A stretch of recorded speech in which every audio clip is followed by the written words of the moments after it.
Assalamualaikum dan selamat sejahtera. Kami daripada Kumpulan 3 ingin membentangkan tentang penerokaan kerjaya mengatasi pengangguran melalui visual solusi kreatif. Ahli kumpulan kami terdiri daripada Wan Dini Umairah, Fatihah, Wan Nur Aina, Nurul Hafizah, Sugashini dan Priti Yangga. Komunikasi visual adalah proses menyampaikan pesan atau informasi menggunakan elemen visual seperti gambar, grafik dan simbol. Ini dilakukan tanpa menggunakan kata-kata atau teks sebagai medium utama.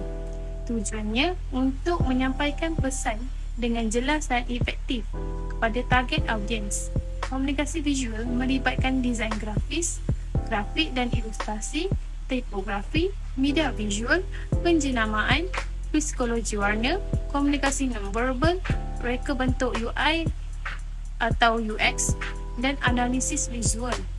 Memahami dan menguasai elemen-elemen komunikasi visual membantu individu dan organisasi menyampaikan pesan mereka dengan lebih efektif dalam dunia moden yang dipenuhi dengan informasi. Kajian yang pertama adalah mengenal pasti trend terkini dalam industri komunikasi visual dan bagaimana trend-trend ini dapat memberi impak kepada pasaran pekerjaan. Yang kedua, melakukan kajian pasaran pekerjaan untuk memahami tentang permintaan dan keperluan syarikat berkaitan dengan komunikasi visual. Yang ketiga, menilai kemahiran, kebolehan yang diperlukan dalam bidang komunikasi visual pada masa kini dan pada masa depan. Yang keempat, iaitu yang terakhir, mengenal pasti simbol visual semiotik berdasarkan teori semiotik Peirce tahun 1839 hingga 1914. Trend terkini dalam industri komunikasi visual terus berkembang seiring dengan perkembangan teknologi dengan keperluan pasaran. Yang pertama, minimalisme, penggunaan warna solid, tipografi yang jelas, elemen-elemen grafik yang minimal memungkinkan pesanan disampaikan dengan jelas dan efektif. Yang kedua, ilustrasi digital. Ilustrasi ini memberikan kebebasan ekspresi artistik yang lebih besar dan boleh disesuaikan dengan jenama atau pesanan yang ingin disampaikan. Yang ketiga, penggunaan visualisasi data.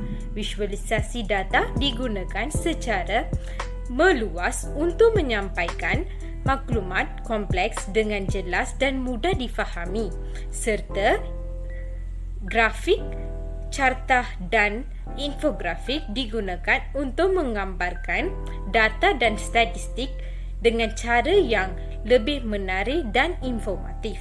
Untuk teori komunikasi visual, terdapat dua teori yang digunakan iaitu teori semiotik Charles Sanders Peirce 1839 hingga 1914. Teori semiotik Peirce ini adalah kunci dalam komunikasi visual. Ia meliputi konsep tanda dan interpretasi. Maklumat disampaikan melalui gambar, simbol atau ikon. Peirce mengidentifikasi tiga jenis tanda iaitu ikon, indeks dan simbol dengan denotasi dan konotasi yang relevan. Interpretasi dipengaruhi oleh komunitas pemahaman ini penting dalam merancang komunikasi visual yang efektif. Untuk teori yang kedua ialah teori relevansi Sprober and Wilson 1986. Teori ini adalah menekankan pemilihan elemen visual yang efektif dan relevan dalam komunikasi visual. Perancang haruslah menghindari informasi yang tidak diperlukan yang dapat membingungkan maklumat. Maklumat juga haruslah mudah untuk dipahami oleh penonton tanpa mengalami sebarang kesulitan yang berlebihan. Dengan memastikan keterlibatan dan interpretasi yang relevan, efektif, komunikasi visual dapat ditingkatkan. Untuk bahagian konteks pula, teori komunikasi visual mempengaruhi budaya, sejarah dan nilai sosial. Mereka harus menyesuaikan maklumat dengan penonton dan platform yang digunakan. Pemahaman konteks adalah sangat penting agar komunikasi visual efektif dan relevan. Seterusnya, analisis visual kajian. Berdasarkan analisis data kajian menggunakan teori Peirce 1914, tiga elemen visual yang diperhatikan iaitu gambar, warna, tulisan dan mesej yang telah diinterpretasikan. Seperti yang kita lihat di sini iaitu ada poster yang fokus kepada peluang pekerjaan dalam bidang fast food chain. Elemen yang ada pada sini iaitu gambar ataupun visual yang diilustrasikan cabang yang fokus kepada peluang pekerjaan, objek iaitu industri dan sektor swasta, dan interpretasi yang dapat dibuat daripada poster ini iaitu hubungan yang berkait dengan semua pekerjaan adalah kepulauan untuk berkomunikasi. Seterusnya kita bahas tentang warna. Seperti yang kita lihat di sini, di visual ini mempunyai warna biru, merah dan juga putih. Cabang ini dapat terbahagi kepada 3 iaitu perpaduan, kekuatan dan profesionalism. Interpretasi yang dapat dibuat iaitu padanan kepada 3 warna ini melambangkan perpaduan dalam kalangan masyarakat yang berbilang kaum. Biru mewakili kepercayaan dan ketulusan yang harus diletakkan kepada semua masyarakat supaya bersama. Merah pula boleh dikaitkan dengan kekuatan, keberanian dan keberhasilan kepada para calon pelamar. Kerana penggunaan warna merah sering psikologis, seringkali dikaitkan dengan tindakan dan juga energi. Akhir sekali, putih. Dalam konteks ini dapat dikaitkan dengan profesionalism kerana warna putih sering dikaitkan dengan kehalusan, kesederhanaan dan juga kelas. Terusnya tulisan dan mesej. Ia lebih kepada penekanan. Tipografi huruf yang digunakan iaitu font Calibri. Calibri adalah jenis huruf yang mudah dibaca dan bersih, memberikan kesan kejelasan dan profesionalism dalam penyampaian maklumat. Seterusnya kita pergi kepada pertumbuhan, kemajuan dan peluang. Di sini kita nampak dia lebih kepada industri dan sektor swasta iaitu fast food chain. So, visual yang menggambarkan majikan beserta pencari kerja dapat berpeluang untuk ditemu duga. Penggunaan perwakilan visual tersebut diharapkan dapat menimbulkan pemahaman yang jelas dan mewujudkan relevansi yang kuat antara pesan yang ingin disampaikan dengan objek yang diwakili. Yang kedua, konseptual dan inisiatif. Di sini, poster ini lebih menggunakan infografik kerana langkah-langkah atau strategi yang dapat diambil oleh individu untuk meningkatkan peluang mereka dalam mendapatkan pekerjaan.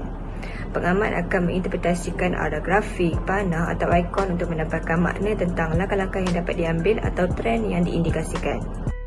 Dan komunikasi visual dalam konteks solusi kreatif untuk krisis lapangan kerja kepada masyarakat dari segi pendidikan, fahaman dan penjelasan.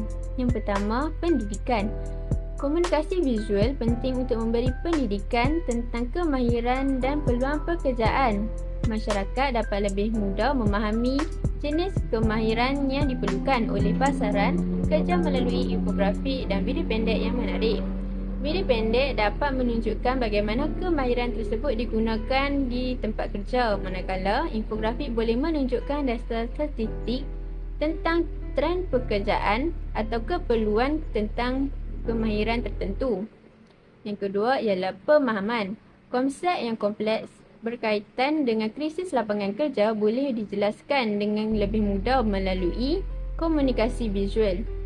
Masyarakat dapat lebih mudah memahami data kompleks tentang punca krisis lapangan kerja dan trend pasaran kerja dengan menggunakan visualisasi data seperti grafik dan diagram. Sebagai contoh, anda boleh menggunakan grafik yang menunjukkan jumlah lapangan kerja yang berkurang dalam sektor tertentu, atau anda boleh menggunakan diagram yang menerangkan perubahan dalam tuntutan kemahiran dalam sektor tertentu. Yang ketiga ialah penjelasan. Solusi kreatif untuk mengatasi krisis lapangan kerja boleh dijelaskan dengan lebih mudah melalui komunikasi visual. Masyarakat dapat belajar bagaimana anda boleh menyesuaikan diri dengan perubahan dalam pasaran kerja dengan melihat proses, contohnya kes dan ilustrasi. Misalnya melalui iklan visual yang menunjukkan kejayaan individu atau kumpulan yang mencipta pekerjaan baru melalui keusahawanan atau inovasi teknologi. Inisiatif solusi kreatif. Yang pertama, membangunkan kemahiran digital. Kerjasama dengan syarikat teknologi untuk menyediakan kursus dalam talian secara percuma atau dengan harga yang berpatutan tentang pengacaraan, reka bentuk web, analisis data dan kemahiran digital lain. Yang kedua, program praktikal dan rekaan industri. Memperluaskan program praktikal dengan inisiatif untuk syarikat-syarikat menerima pelantik dan memberikan latihan pekerjaan. Yang ketiga, revitalisasi industri tradisional, membangunkan program untuk menyokong industri tradisional yang terpinggir dengan memberikan latihan kemahiran, akses ke pasaran dan sumber daya lain. Kesimpulan, krisis pekerjaan boleh diatasi melalui strategi komunikasi visual yang kreatif seperti kempen media sosial yang menekankan peluang pekerjaan, penciptaan maklumat grafik tentang industri yang semakin berkembang dan penggunaan video animasi untuk mencapaikan kemahiran yang diperlukan dalam pasaran kerja.